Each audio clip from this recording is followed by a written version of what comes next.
please subscribe and don't forget to press the bell icon to get notified whenever we upload a new video.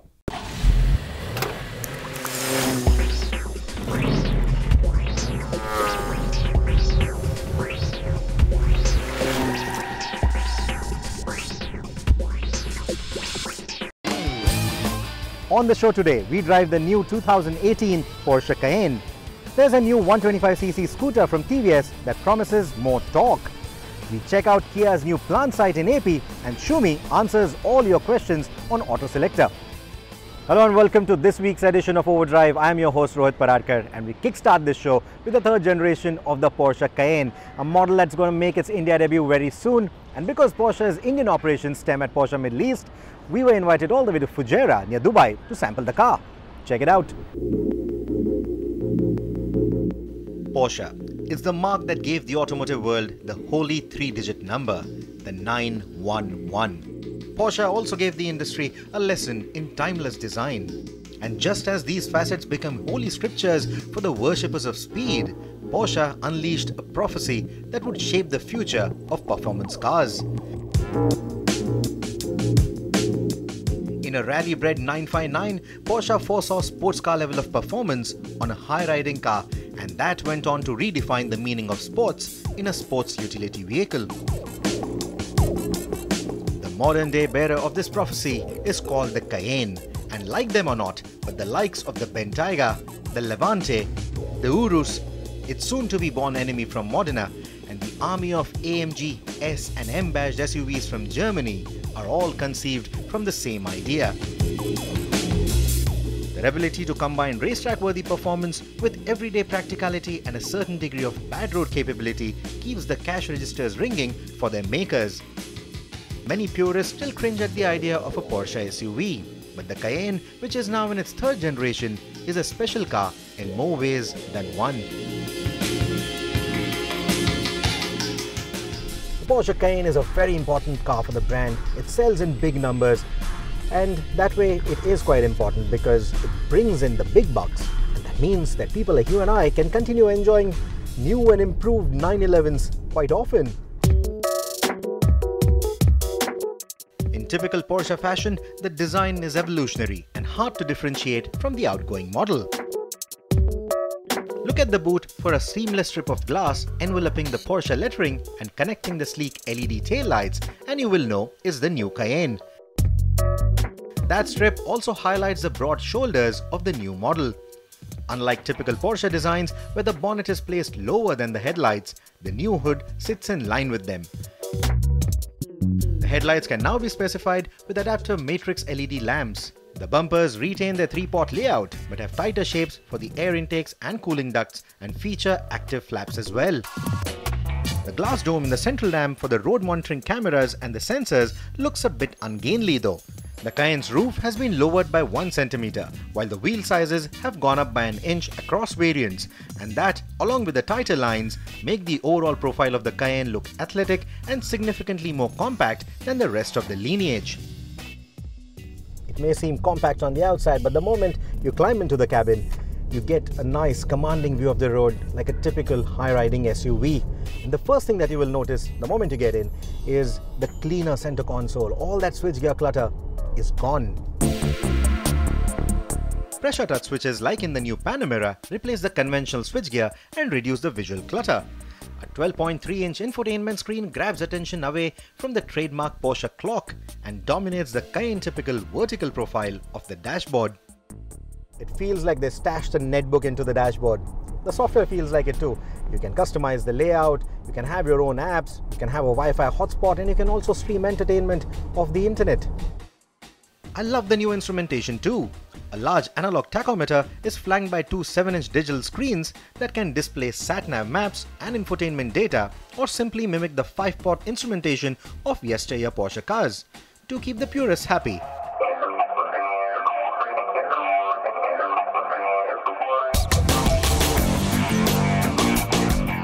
We were invited by Porsche Middle East to sample the new Cayenne along the seashore of Fujairah near Dubai. And we even crossed borders and drove into some arid mountainous terrain in Oman to experience the car's off-road capabilities. Smooth tarmac always puts a smile on the Cayenne's face, and our drive rolled out plenty of it for this vehicle. The new turbocharged V6 petrol engines in both the Cayenne and the Cayenne S sing melodiously to their 6000 plus RPM red line. The S sounds better with its 4-pot sports exhaust. Neither of these engines feel turbocharged and pull in a strong, linear manner. The bi-turbo engine in the Cayenne S just feels more eager with more on-tap power even when driving in normal mode. Sport and Sport Plus modes make the response much sharper, of course. Like most new age Porsches, you get this nice little rotary dial on the steering wheel that lets you cycle between different driving modes like normal, sport, sport plus and individual. You also get a little switch in between that dial, which when pressed will give you a boost in power for about 20 seconds. It will tell you that the Sport Plus mode has been activated for 20 seconds with a countdown timer. So say you are driving in the city or cruising down the highway and you want to pull an overtake and you need that quick burst in power, press the switch and you get it. However, though it says that it engages the Sport Plus mode, it only makes changes to the engine character. It will not make any changes to the suspension behavior. That's because Porsche believes that making sudden changes to the chassis may not be a good idea. And I agree with that. Choose the Sport or Sport Plus mode manually though, and the optional adaptive suspension will stiffen up to impart tauter dynamics. Apart from maintaining a near flat ride through corners, it also lets you raise the body for going off the beaten path. For the latter, the Cayenne has some finely tuned toys too. It gets 2 lockable differentials which will alter their behavior depending on the presets you choose: gravel, sand, snow, etc. Despite the road bias P0 tires, I think this car has a decent capability off the beaten path as well. Now, the kind of terrain that we have been driving around on right now is very similar to what you would encounter in Ladakh during the off-season period, let me put it that way. And I don't think you would subject a Cayenne to anything worse than that kind of terrain back in India. So I think it does a pretty good job. It's also got a nice hill descent control, which unlike some of the other cars, where the moment you dab the throttle is deactivated, here it's still always active. You can control the speed using the brakes or the throttle the way you like. But if you don't want to do it, just get off the pedals and the car regains control and it works like magic. On the road, the tires are an absolute delight. They seem to have never-ending grip, and Porsche's near-perfect dynamics are the sweet icing on the cake. The car now also feels lighter to drive than before, courtesy of the aluminium diet that forms 47% of its chassis construction and drops the weight by up to 65 kilos depending on the variant you choose. The Cayenne now also comes with the acclaimed rear axle steering, which makes it more agile. And there's the 4-wheel drive system too. Porsche's 4-wheel drive system is called the hang-on 4-wheel drive system. Now what that means is, unlike a conventional 4-wheel drive system where a certain degree of power is always fed to the front wheels as well, no matter whether you need it or not, Porsche's system can actually transfer 100% of the power and torque to the rear wheels. And that ensures good driving fun when you hit the twisties or when you don't really need the grip of a 4-wheel drive.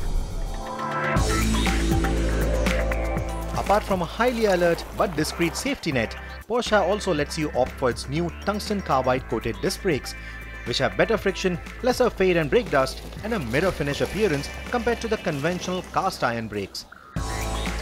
On our drive, we didn't really push the limits of either types of brakes to identify any operational difference. But if you belong to a rare but expanding breed that takes SUVs to the racetrack, you might want to opt for these surface coated brakes, which are second only to the track-bred carbon ceramic brakes.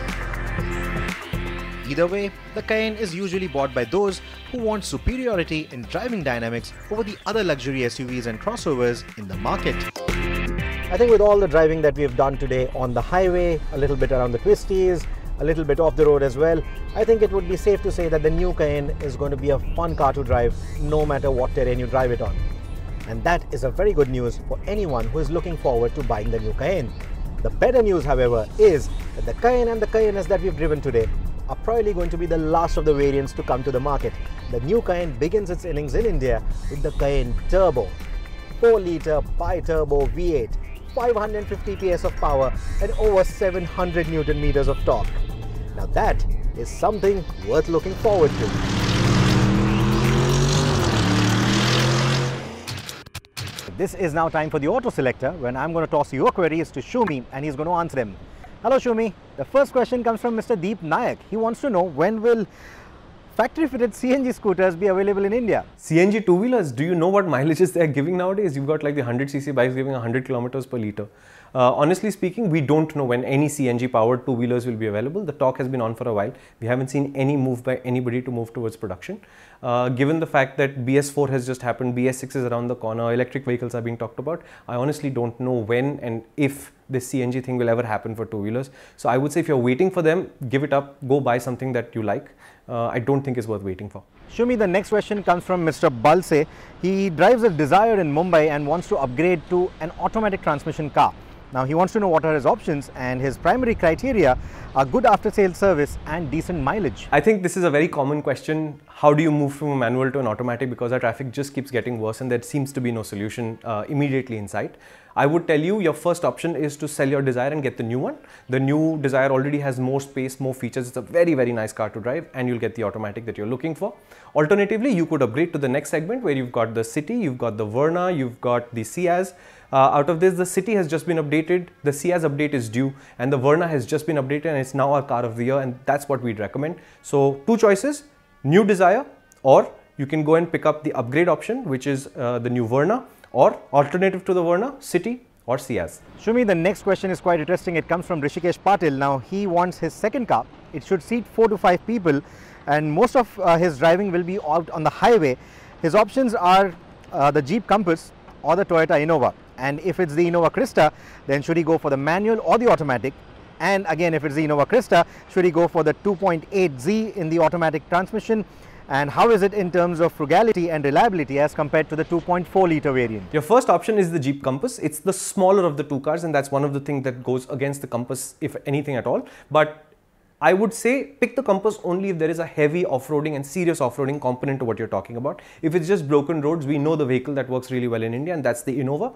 The Innova's biggest challenge is now the price, and if you can afford an Innova, there's really no reason for you to consider anything else. Of the two options you've mentioned, the 2.4 manual is good enough for you. If, however, you think you're going to do a lot of fully loaded work or have 7 passengers or something like that, that's the only requirement for which I would say think about the 2.8. Otherwise, the 2.4 should be just enough vehicle for you, and the Innova is perfect for our conditions, whether the roads are good or bad. So we could make time only for these questions on this week's show, but you can send us all your queries at helpdesk@overdrive.co.in, or you can send them to us on Facebook, Twitter, or any of our social media networks, and we'll try and get them answered as soon as possible, even on the show. It's time now for the motoring news. Earlier this week, we went to Andhra Pradesh to take a look at Kia's upcoming new plant. Take a look.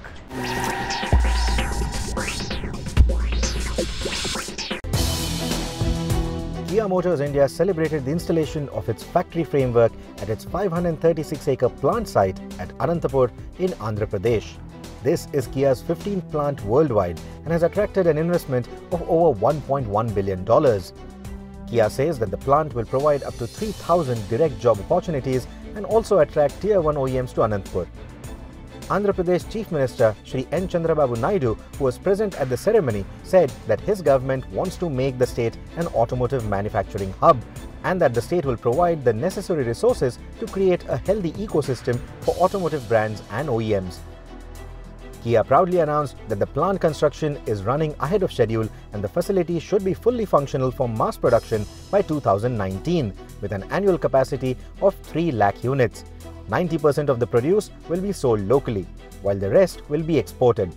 Kia will begin sales of the production version of the SP concept shown at the 2018 Auto Expo, which is a Creta-sized compact crossover. I believe Kia will bring amazing change and hope to both Anantapur district and the entire state of Andhra Pradesh. In fact, we at Kia have a 10 years experience in 4 different countries, establishing total 6 manufacturing plants. New scooter in the market, and this time they're saying it's a premium sporty scooter. We've been riding it for a little while, but before we get into that, let's talk about what they've done. This is a completely new scooter. TVS tells us nothing was taken from the 110cc scooters. The bodywork, frame, the engine, everything is completely new from scratch. You might have a few nuts and bolts that carry over from the 110s, but fundamentally all new. If you look at the styling, this is what sporty style looks like today, and especially this panel, if you see around the foot area, that's where the idea of the sportiness begins. But what TVS has done really well, I think, is that the body panels are really slick. There's no real fasteners visible anywhere. TVS's quality has always been very good. This scooter continues that tradition. It's all plastic, and they've done this nice matte paint. I do wish the scooter was a little bit brighter. I think this particular yellow looks good, but a brighter yellow would look even better. But that aside, the scooter looks like it's extremely well made and extremely high quality. Let's look under the skin. What you've got is a new 125cc powertrain. It makes 2 Nm more roughly than the Jupiter. The horsepower is over 9.5. And if you look at it as a package, that's promising numbers because the weight has only gone up 6 kilos over the Jupiter. So if you use the Jupiter as a reference, this is a much quicker scooter. I do have a performance reference for you. When you enter the corner here at the TVS test track in Hosur at their plant, on the Scooties S, which is their lightest 110, I was entering this turn at about 85-86 kilometers an hour. On that thing, 91. That's the difference in performance that the extra torque makes, and I think that's where the name comes from. They've entorqued the scooter. Elegant explanation? No, accurate? I think so. The other side of it is that TVS has not really taken the step to making it a hardcore sporty scooter, so it's not a big challenge for the average customer to understand. I understand it as a marketing decision, but it makes me wish that TVS had actually pushed it a little bit more. What I mean by that is if you look at the suspension, you've got telescopic forks and you've got a monoshock at the back, and they're tuned not to be too supple or soft, but they're just halfway between sportiness and comfort, tending a little bit more towards comfort than I would like.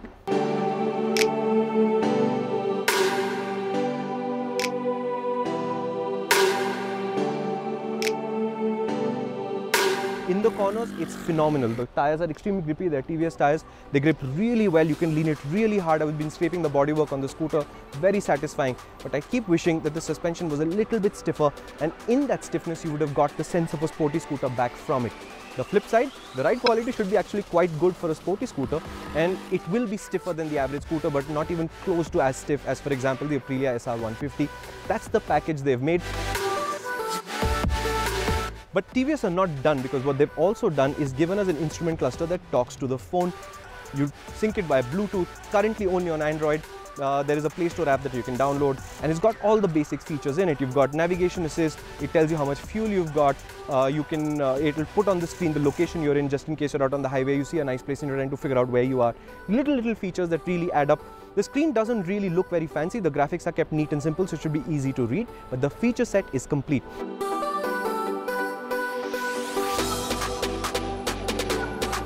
And that's the full picture of this scooter, and the only thing we've not talked about is the price. The new Ntorq is priced roughly 6,000 rupees more than the Jupiter. It's now going to be TVS's most expensive, most premium scooter, and I think they're only getting going because future scooters will sit on this platform and give you different experiences. What I'm hoping for is the Torq 125RR, which takes the scooter, makes it stiffer, makes it more sporty, makes it a little bit more hardcore. It will be a little bit more expensive. It's already got disc brakes, maybe that can have ABS or something, but it appeals to an even more evolved class of rider who really want something sporty from their machine. But overall,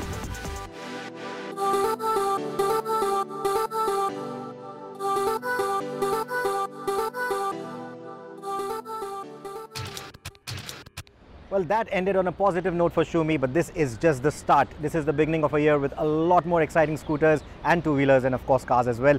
There's a lot to look forward to, but today this is all that we have. It's the end of today's show. Do follow us on Facebook and Twitter. Do subscribe to our YouTube channel, and until next week, goodbye.